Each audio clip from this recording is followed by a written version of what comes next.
வணக்கம். மதிமுகம் செய்திகள்.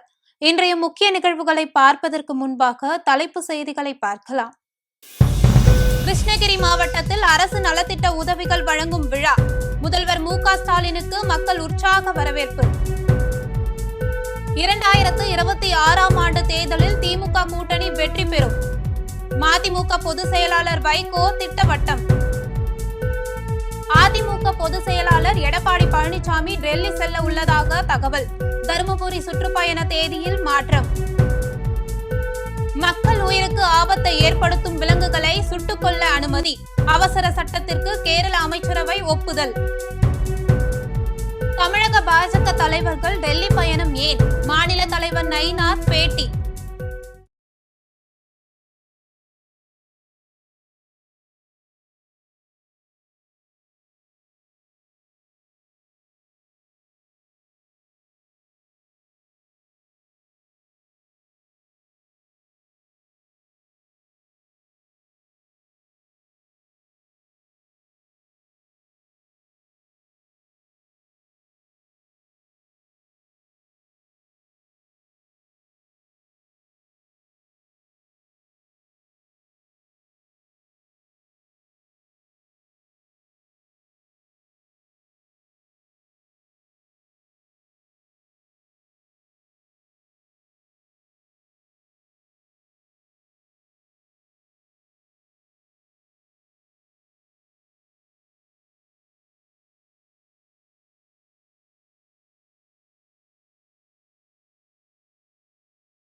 நம் அரசு எப்படி இந்தியாவுக்கே முன்னோடி மாநிலமாக செயல்படுதுன்னு ஏராளமான கட்டுரைகளை பத்திரிகைகள் வெளியிடுது, செய்திகள்ல சொல்றாங்க.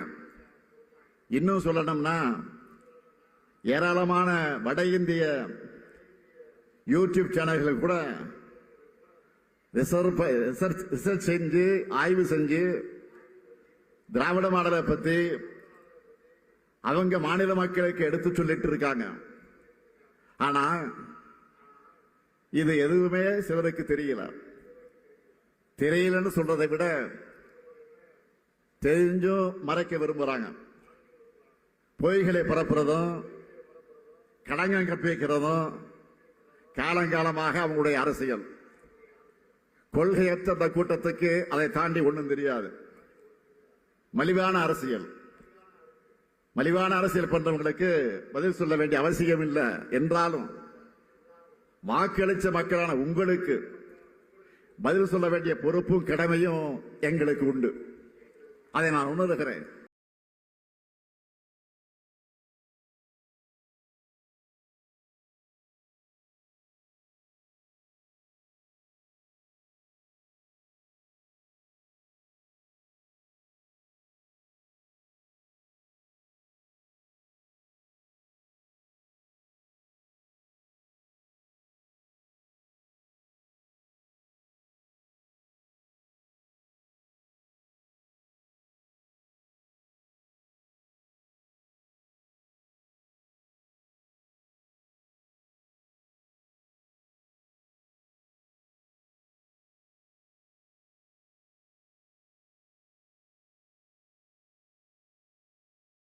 நீங்க உங்க கேள்வியிலேயே பதில் இருக்கே. விமர்சனம் பண்ணாம யாரையும் விமர்சனம் பண்றாருன்னா அவருக்கு அவங்களோட விமர்சனம் பண்ண அவருக்கு மனசு இல்லை, அவ்வளவுதான். அதுக்காக அவருடைய கருத்து ஒரு தலைவருடைய ஒரு அரசியல் கட்சி ஆரம்பித்திருப்பவருடைய கருத்து, அதை பற்றி நான் அதுக்கு நான் ரியாக்ட் பண்ண முடியாது. நான் எதுவுமே இப்போது யூகமா நான் எதையும் சொல்ல விரும்பல. நீங்களே காலப்போக்கில் நீங்களே தெரிஞ்சுக்கிடுவீங்க, எங்களுக்கு முன்னாடி நீங்க தெரிஞ்சுக்கிடுவீங்க. வணக்கம். அதிமுக பொதுச் செயலாளர் எடப்பாடி பழனிசாமி நாளை மறுநாள் டெல்லி செல்ல உள்ளதாக தகவல் வெளியாகியுள்ளது. அதிமுக பொதுச் செயலாளர் எடப்பாடி பழனிசாமி நாளை மறுநாள் டெல்லி செல்ல உள்ளதாக தகவல் வெளியாகியுள்ளது. கடந்த வாரம் டெல்லியில் அமித்ஷாவை செங்கோட்டையன் சந்தித்த நிலையில் நாளை மறுநாள் எடப்பாடி பழனிசாமி டெல்லி செல்கிறார். டெல்லியில் அமித்ஷாவை சந்தித்து எடப்பாடி பழனிசாமி பேச உள்ளதாக தகவல் வெளியாகியுள்ளது. அதிமுகவை ஒருங்கிணைக்க வேண்டும் என எடப்பாடி பழனிசாமிக்கு செங்கோட்டையன் கெடு விடுத்திருந்தார். நாளையுடன் எடப்பாடி பழனிசாமிக்கு செங்கோட்டையன் விதித்த கெடு முடிவடைகிறது. எடப்பாடி பழனிசாமி டெல்லி செல்வதற்கு ஏதுவாக அவரது தருமபுரி சுற்றுப்பயண தேதியில் மாற்றம் செய்யப்பட்டுள்ளது. பொதுமக்கள் உயிருக்கு ஆபத்தை ஏற்படுத்தும் விலங்குகளை சுட்டுக் கொல்ல கேரள அமைச்சரவை ஒப்புதல் அளித்துள்ளது. கேரளாவில் வயநாடு, இடுக்கி, திருவனந்தபுரம் உட்பட பல்வேறு மாவட்டங்களில் யானை, புலி, சிறுத்தை, காட்டுப்பன்றி போன்ற வனவிலங்குகள் ஊருக்குள் புகுந்து தாக்கி ஏராளமானோர் உயிரிழந்துள்ளனர். இந்நிலையில் நேற்று திருவனந்தபுரத்தில் முதல்வர் பினராயி விஜயன் தலைமையில் அமைச்சரவை கூட்டம் நடந்தது. இதில் ஊருக்குள் புகுந்து பொதுமக்களின் உயிருக்கு அச்சுறுத்தலை ஏற்படுத்தும் வனவிலங்குகளை கொல்வதற்கான அவசர சட்டத்திற்கு ஒப்புதல் அளிக்க தீர்மானிக்கப்பட்டது. இதற்காக 1972 ஆண்டின் மத்திய வனவிலங்கு பாதுகாப்பு சட்டத்தில் திருத்தம் செய்யப்படும் என்றும், ஜனாதிபதியின் ஒப்புதல் கிடைத்தால் மட்டுமே இந்த அவசர சட்டத்தை அமல்படுத்த முடியும் என கூறினார். இந்த சட்டம் அமலுக்கு வந்தால் கலெக்டர் அல்லது தலைமை வன அதிகாரியின் உத்தரவின் பேரில் வனவிலங்குகளை சுட்டுக் கொள்ள முடியும் என்பது குறிப்பிடத்தக்கது. தமிழக பாஜக தலைவர்கள் டெல்லி பயணம் ஏன் என்பது குறித்து மாநில தலைவர் நயினார் பேட்டி அளித்துள்ளார். தமிழ்நாடு பாஜக தலைவர் நயினார் நாகேந்திரன் நேற்று முன்தினம் இரவு ஏர் இந்தியா பயணிகள் விமானத்தில் டெல்லியில் இருந்து சென்னை வந்தார். அப்போது அவர் செய்தியாளர்களுக்கு அளித்த பேட்டியில், டெல்லியில் நடந்த குடியரசு துணைத் தலைவர் பதவியேற்பு விழாவில் கலந்து கொள்ள ராஜா உள்ளிட்ட மாநில நிர்வாகிகள் அனைவரும் டெல்லி சென்றிருந்தோம். பாஜக தினம் மக்களை சந்தித்துக் கொண்டு இருக்கிறது. பிரதமர் மோடி 24 மணி நேரத்தில் 20 மணி நேரம் உழைக்கிறார். உள்துறை அமைச்சரும் அதேபோல் உழைக்கிறார் என்று நயினார் நாகேந்திரன் கூறினார். மேலும் பிரதமர் மோடி பிறந்த நாளை முன்னிட்டு தமிழகம் முழுவதும் பாஜக சார்பில் நலத்திட்ட உதவிகள் வழங்குவதற்காக ஏற்பாடுகள் செய்யப்பட்டிருக்கிறது. அதில் ஏழை எளியவர்களுக்கு பயன்பெறும் வகையில் மருத்துவ முகாம் நடத்தப்படுகிறது. தமிழகத்தில் அடுத்த ஆட்சி எங்களுடைய கூட்டணி ஆட்சிதான் என கூறியுள்ளார். அவருடைய நோக்கமும் தமிழ்நாட்டில் திராவிட முன்னேற்ற கழக ஆட்சியில் இருக்கக்கூடாதுங்கிறது அவருடைய நோக்கம்.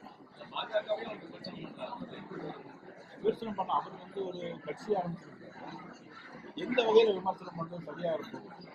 அவங்கள பொறுத்தவரை இன்னும் ஒரு கவுன்சிலர் கூட ஆகலை, ஒரு எம்எல்ஏக்கள் கூட கிடையாது. இப்பதான் கட்சி ஆரம்பிச்சு பண்ணியிருக்கிறாங்க. எங்களை விமர்சனம் பண்ண வேண்டிய அவசியம் அவருக்கு தேவையில்லைன்னு நான் நினைக்கிறேன். 2027 சட்டமன்ற தேர்தலால் பிரதமர் மோடிக்கு மணிப்பூர் நினைவுக்கு வந்துவிட்டது என கனிமொழி எம்பி விமர்சனம் செய்துள்ளார். திமுக துணை பொதுச் செயலாளர் கனிமொழி எம்பி தனது சமூக வலைதள பக்கத்தில் இறுதியாக இந்திய பிரதமர் மணிப்பூருக்கு செல்ல முடிவு செய்துள்ளார் என்பதை நான் கவனிக்கிறேன். கடந்த 2 ஆண்டுகளாக அந்த மாநிலம் எரிந்து கொண்டிருக்கிறது. இரக்கம் வெளிப்படையாக தோல்வியடைந்துள்ளது. ஆனால் 2027 சட்டமன்ற தேர்தல் ஏற்பாடுகள், 2027 சட்டமன்ற தேர்தலால் பிரதமர் மோடிக்கு மணிப்பூர் நினைவுக்கு வந்துவிட்டது என்று கனிமொழி எம்பி விமர்சித்துள்ளார்.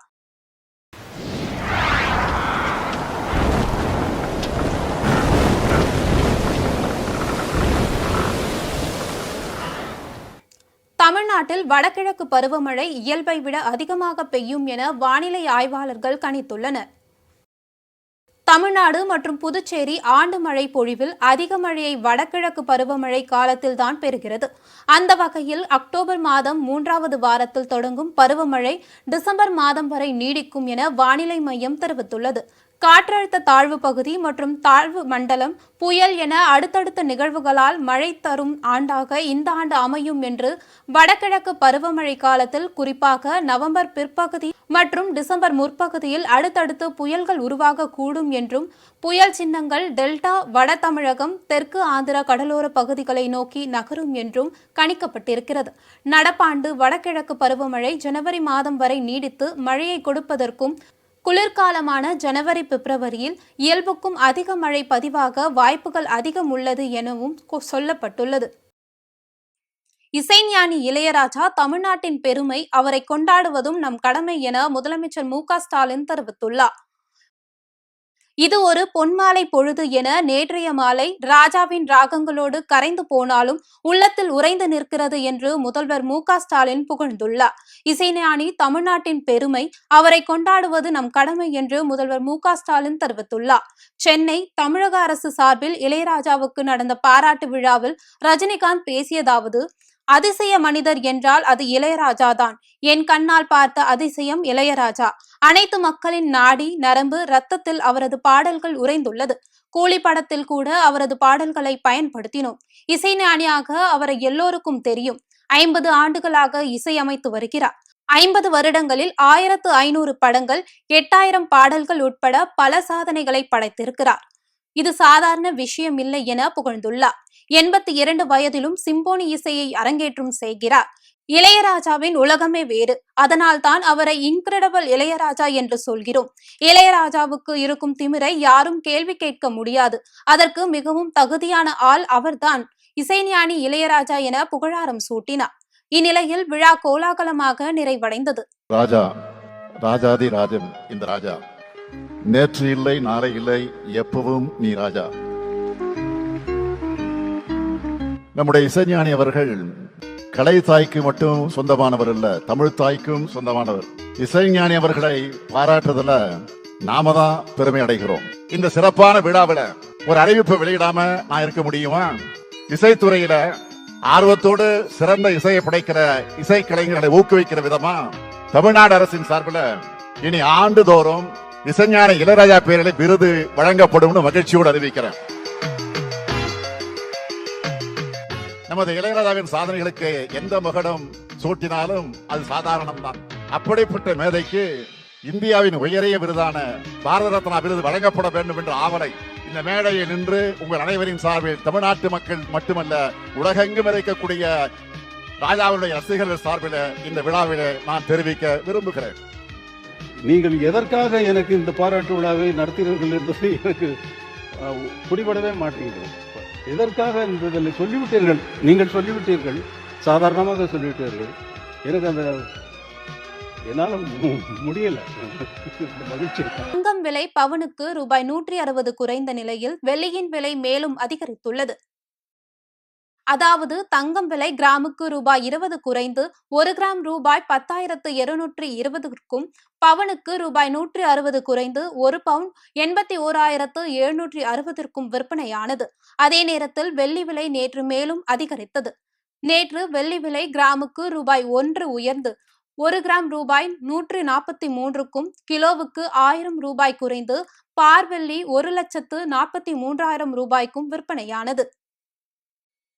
பல்வேறு மாவட்டங்களில் நடைபெற்ற நிகழ்வுகளை களத்தில் மதிமுகம் பகுதியில் பார்க்கலாம்.